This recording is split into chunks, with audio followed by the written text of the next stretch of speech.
Hi, this is Mardy once again and welcome to my channel.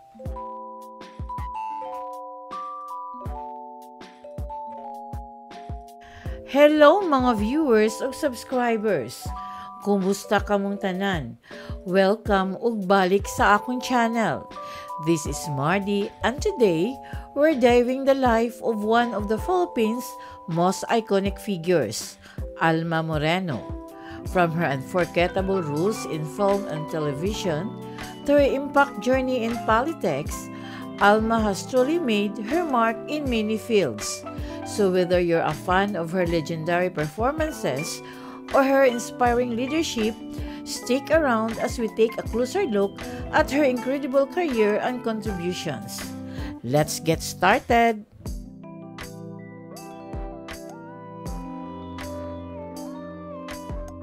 If you are new to my YouTube channel, please don't forget to like, comment, and subscribe.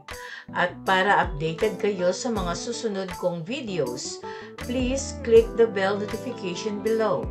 At sana po, don't skip the ads and please watch until the end of my video.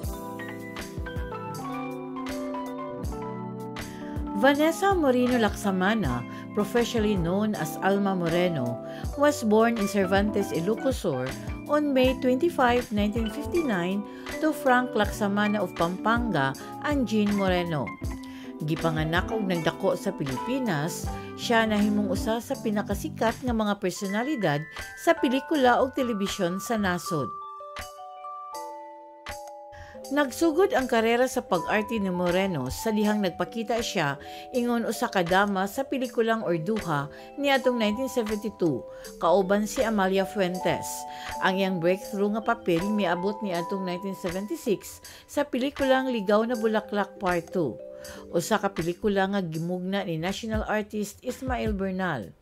Kini ang nagsugod sa iyang karera ingon usa sa mga pinakasikat nga aktres sa dekada 1970 ug 1980.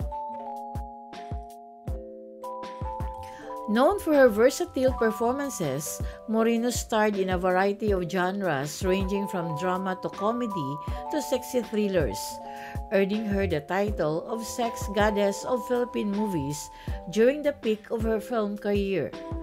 Notable films included City After Dark in 1980, directed by Ismael Bernal, Mga Bilanggong Birhen in 1977, and Makati Avenue Office Girls in 1993, the latter of which earned her recognition from the Gawad Urian Awards. Gawas sa iyang mga papel sa pelikula, si Moreno usa-usab ka pinalanggang personalidad sa telebisyon. Kilala sa pag-host sa mga hit nga variety shows sama sa The Other Side of Alma ug Loveliness ni adtong 1980s. Nahimo siyang usa ka importante nga kabahin sa telebisyon sa Pilipinas. Pinaagi sa iyang mga sikat nga dance performances ug mga pag-apil sa mga anthologies sama sa Alindog nga nagtan-aw sa kinabuhi sa mga modernong babaeng Pilipino. In the early 2000s, Moreno returned to television with roles in GMA Networks Habang Kapiling Ka and The Boy and the Girl, while also remaining active in charitable work within the community.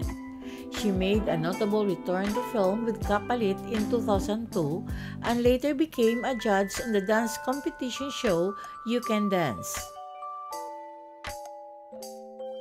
Ang karera ni Moreno sa politika nagsugod isip First Lady sa Parañaque sa dihang yang bana nga si Joey Marquez nagsilbing mayor gikan sa 1995 hangtod 2004.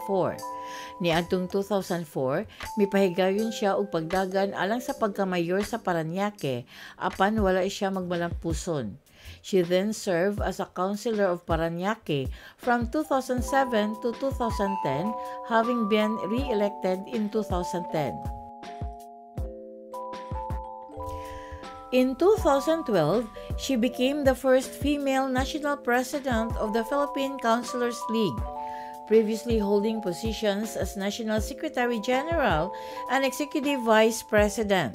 Later, she declared her intention to run for senator in the 2013 elections but withdrew her candidacy due to health issues.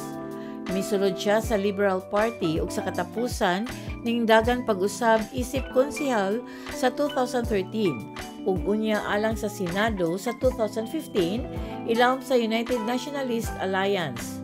Apan wala siya magmadaog og pwesto sa Senado sa eleksyon sa 2016. Sa tibok niyang karera sa politika, si Moreno naapil sa lain-laing mga proyekto sa sosyal ug komunidad nga nagtinguha sa pagpalig-on sa kababayen-an ug sa mga kabus. Moreno has had several relationships, the most notable being with actor Rudy Fernandez, with whom she has a son, actor Mark Anthony Fernandez. She also had a relationship with comedy legend Dolphy, which resulted in their son Van Dolph. Moreno was married to actor-politician Joey Marquez, with whom she had 4 children, Yuj, Wen, and Vito.